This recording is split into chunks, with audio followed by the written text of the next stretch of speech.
Méditons sur ce passage de l'Évangile tiré de Luc chapitre 10, versets 1 à 12.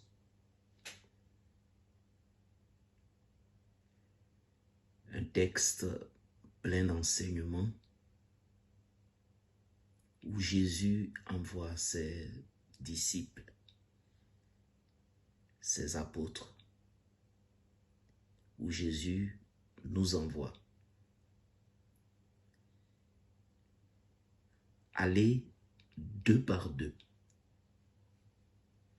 Jésus nous appelle à marcher les uns avec les autres et à nous soutenir en chemin.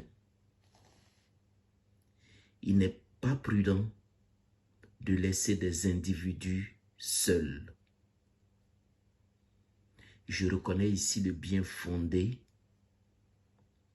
Je reconnais le côté positif des communautés de paroisse, des doyennés, des réunions de secteurs et autres.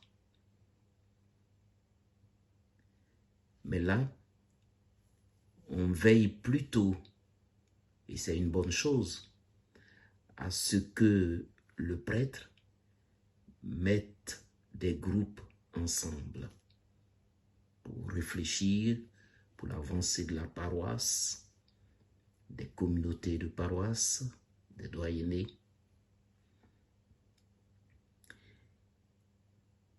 Il faudrait aller plus loin et prioritairement encourager la rencontre régulière des prêtres, des diacres.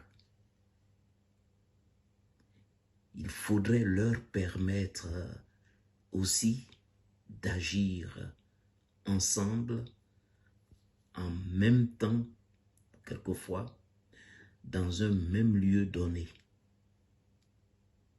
Le travail en équipe est certainement efficace, est certainement plus efficace, surtout en matière d'éducation et en matière d'évangélisation.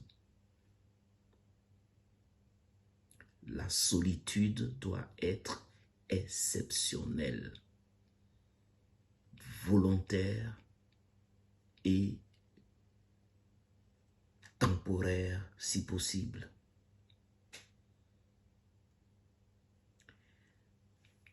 Quand vous êtes responsable, quand vous envoyez en mission, veillez à ce que les candidats aient la possibilité de se retrouver, de communiquer, d'échanger les expériences, les succès et les échecs.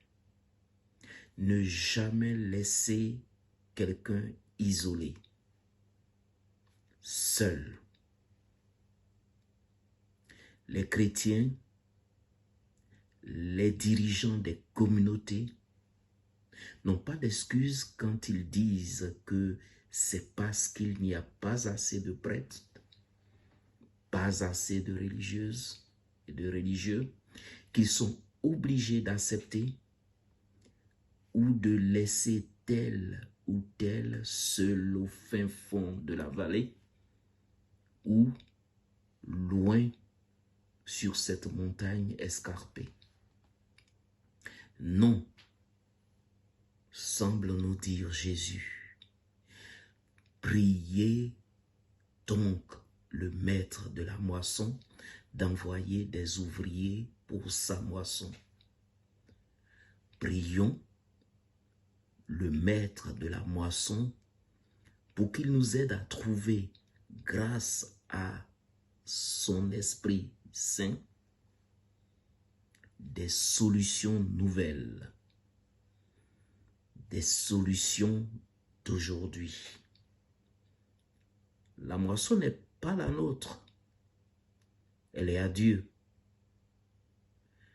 Par notre foi, par nos prières, Dieu enverra des prêtres et des religieuses en abondance pour sa moisson. Ayons confiance.